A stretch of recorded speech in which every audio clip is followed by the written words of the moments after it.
অসম চাহ জনজাতি ছাত্ৰ সন্থা আটছা ডুমডুমা শাখাৰ উদ্যোগত আৰু বৰহাবজান উপশাখাৰ সহযোগত নিৰুদ্দেশ সন্দীপন তাঁতীৰ অনুসন্ধানৰ দাবীত বৰহাবজানত প্ৰতিবাদী কাৰ্যসূচী। ডুমডুমাৰ দৈদাম চাহ বাগিচাৰ নীলোৎপল তাঁতী আৰু চিমি তাঁতীৰ জ্যেষ্ঠ পুত্ৰ সন্দীপন তাঁতী যোৱা ইংৰাজী 29 মাৰ্চ তাৰিখে দিনৰ প্ৰায় 2 বজাত ঘৰৰ পৰা খেলিবলৈ ওলাই যোৱাৰ পিছৰে পৰা নিৰুদ্দেশ হৈ আছে। এইপিনে পুত্ৰৰ নিৰুদ্দেশত ভাগি পৰা পিতৃ মাতৃয়ে অৱশেষত পুত্ৰৰ সন্তান দিওঁতালৈ ভিডিঅ'যোগে 1 লাখ টকাৰ পুৰস্কাৰ দিয়াৰো ঘোষণা কৰিছিল। আজি এমাহ দিন উকলি যোৱাৰ পাছতো কিন্তু সন্দীপনৰ কোনো সংসূত্ৰ উলিয়াবলৈ আৰক্ষীয়ে সক্ষম নহল। আৰক্ষীৰ এনে বিফলতাত কেন্দ্ৰ কৰি আজি অসম চাহ জনজাতি ছাত্ৰ সন্থা আটছা ডুমডুমা শাখাৰ উদ্যোগত আৰু বৰহাবজান উপশাখাৰ সহযোগত বৰহাবজানত নিৰুদ্দিষ্ট সন্দীপন তাঁতীৰ অনুসন্ধানৰ দাবীত বৰহাবজানৰ 37 নং ৰাষ্ট্ৰীয় ঘাইপথ অৱৰোধ কৰি এক প্ৰতিবাদী কাৰ্যসূচী ৰূপায়ণ কৰে। প্ৰতিবাদস্থলীত প্ৰতিবাদকাৰীয়ে নানা শ্লোগানেৰে আকাশ পতাক কঁপাই তোলাৰ লগতে আৰক্ষী নিৰুদ্দিষ্ট সন্দীপন তাঁতীৰ ওপৰত সবল ভূমিকা ল'বলৈ আহ্বান জনাইছে অসম চাহ জনজাতি ছাত্ৰ সন্থাৰ বিষয়ববীয়াসকলে। যোৱা 29 মাৰ্চ তাৰিখৰ পৰা আজিলৈকে মোৰ ল'ৰাটো ঘৰলৈ উভতি অহা নাই। যি এই কথাখিনি আমি আমাৰ ডুমডুমা পুলিচ থানাক আমি অৱগত কৰিছোঁ, কিন্তু আজিলৈকে আমাক একো সংসূত্ৰ উলিয়াই দিব নোৱাৰিলে। য'ত নেকি 29 মাৰ্চ তাৰিখে দিনৰ ভাগত যিটো আমি থানাত জনাইছিলোঁ যে দিনৰ ভাগত যি 3টা ল'ৰাৰ লগত সি খেলি আছিলে, তাৰ পাছত এই দিনৰ 2টা বজাত যি ল'ৰাটোৱে আমাৰ ল'ৰাটোৰ লগত এই 3টা ল'ৰাক যে দেখিছিলে, আমি এইখিনি কথা তাক সাক্ষী হিচাপে থানাত সি গোটেইখিনি কথা জনাইছিলে। তাৰ পাছতে যদি একো সংসূত্ৰ উলিয়াব পৰা নাই কেলে, য'ত আমাৰ অফিচাৰে ডুমডুমা থানা অফিচাৰে আমাক কৈছে যে ইলেকশ্যনটো আহি আছে, আমি অলপমান পিছুৱাই দিছোঁ। এই ইলেকশ্যন পাৰ হৈ যোৱাৰ পাছতো একো এটা সংসূত্ৰ উলিয়াব নোৱাৰিলে, কেলে উলিয়াব পৰা নাই। আৰু য'ত আমি SP ছাৰকো লগ কৰিলোঁ, SP ছাৰক লগ কৰি দিয়াৰ পাছতো এটা টীম ইয়াত পঠিয়াইছিলে, কিন্তু আজিলৈকে আমি এটা ৰিজাল্ট নাপালোঁ। তো আমি এটা দেখিবলৈ পাইছোঁ যে যোৱা বছৰ যিটো ৰূপাই চাইডিঙত যি ছোৱালীজনী হেৰাইছিলে, এই এনেকুৱা ধৰণৰ কেছবিলাক যে আমাৰ লগত আমাৰ এই ডুমডুমা অঞ্চলত যে ঘটি আছে, কেলে ঘটি আছে। তো আমাৰ এতিয়া চাবলৈ পাইছোঁ যে ডুমডুমা থানা মানে আমাৰ তিনিচুকীয়া জিলা গোটেই নীৰৱ ভূমিকা পালন কৰিছে। তো আমি ল'ৰা ছোৱালীবিলাক স্কুল কেনেকৈ পঠিয়াম। আমি ঘৰত থকা য'ত নেকি আজি বৰহাবজান টাউনৰ পৰা মোৰ ঘৰটো দৈদাম চাহ বাগিচা, য'ত নেকি 4 কিলোমিটাৰ ইয়াত ইমান ভিতৰৰ অঞ্চলৰ পৰা যদি ল'ৰাটোক উলিয়াই ল'ব পাৰিছে, তো ইয়াতকৈ বহুত ডেঞ্জাৰ হ'ব পাৰে। তো মই আজি এই নিউজ চেনেলৰ যোগেদি মই আমাৰ সন্মানীয় অসমৰ মুখ্যমন্ত্ৰী ডাঙৰীয়া ডক্টৰ হিমন্ত বিশ্ব শৰ্মাক মই এটা বিনতি অনুৰোধ জনাইছোঁ যে এই কেছটো ছাৰ আপুনি মেটাৰটো আপুনি ছল্ভ কৰক ছাৰ। যে যি আমাৰ এই ডুমডুমা থানাত যি আপোনাৰ প্ৰশাসনে যি নীৰৱ ভূমিকা পালন কৰিছে, তাত আপুনি এটা প্ৰেচাৰেজ কৰক ছাৰ, যাতে আমি ল'ৰাটোক আমি মোকলাই আনিব পাৰোঁ।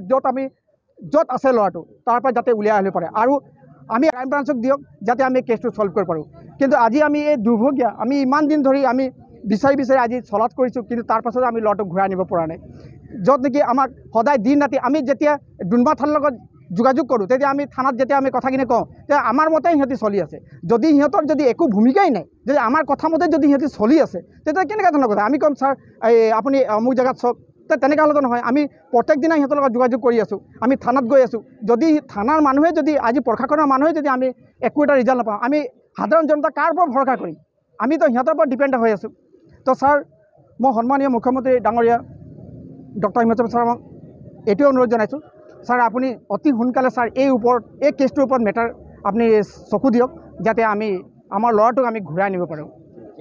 হয়, সদায় এটা প্ৰশ্ন আহে যে যিকোনো দল সংগঠনে মন মৰ্জি তেখেতসকলে কাৰ্যসূচী ৰূপায়ণ কৰে আৰু প্ৰশাসনক হাৰাশাস্তি দিয়ে বুলি এনেকুৱা ধৰণৰ এটা অভিযোগ আছে। এই অভিযোগ আজি আমি খণ্ডন কৰিছোঁ এই কাৰণে যে তেখেতসকলে যেনেধৰণে আজি ভাইটি সন্দীপন তাঁতী যোৱা 29 মাৰ্চৰ পৰা নিৰুদ্দেশ হৈ আছে, কিন্তু নিৰুদ্দেশ হোৱা স্বত্তেও তেখেতসকলৰ যেনেধৰণে সবল ভূমিকা হ'ব লাগিছিল বা তেখেতক বিচৰাৰ ক্ষেত্ৰত যেনেধৰণে ভূমিকা ল'ব লাগিছিল, প্ৰশাসনে কিন্তু লোৱা আমি নজিৰ দেখি নাপালোঁ, যাৰ কাৰণে বৰ দুখজনক বিষয়। কাৰণ মা বাপেকে আটাইতকৈ ডাঙৰ সম্পত্তি কি? নিজৰ সন্তানতকৈ কিবা ডাঙৰ হ'ব পাৰে জানো পৃথিৱীখনত? গতিকে প্ৰশাসনে কিন্তু এই মা বাপেকৰ যি আৱেগ, এই কথাখিনি তেখেতসকলে বুজি পোৱা নাই।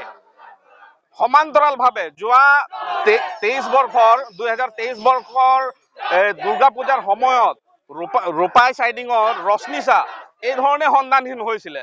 কিছুমান তাত তথ্য পোৱাৰ ভিত্তিতো তেখেতসকলে কিন্তু যেনেধৰণে ক্ষিপ্ৰতাৰে অভিযান চলাব লাগিছিল বা তেখেতসকলৰ চ'ৰ্চৰ দ্বাৰা তাইক বিচৰাৰ ক্ষেত্ৰত যেনেধৰণে প্ৰশাসনে উদ্যোগ ল'ব লাগিছিল, কিন্তু লোৱা দেখি নাপালোঁ। আজিও ছোৱালীজনী কিন্তু হেৰা অৱস্থাত আছে।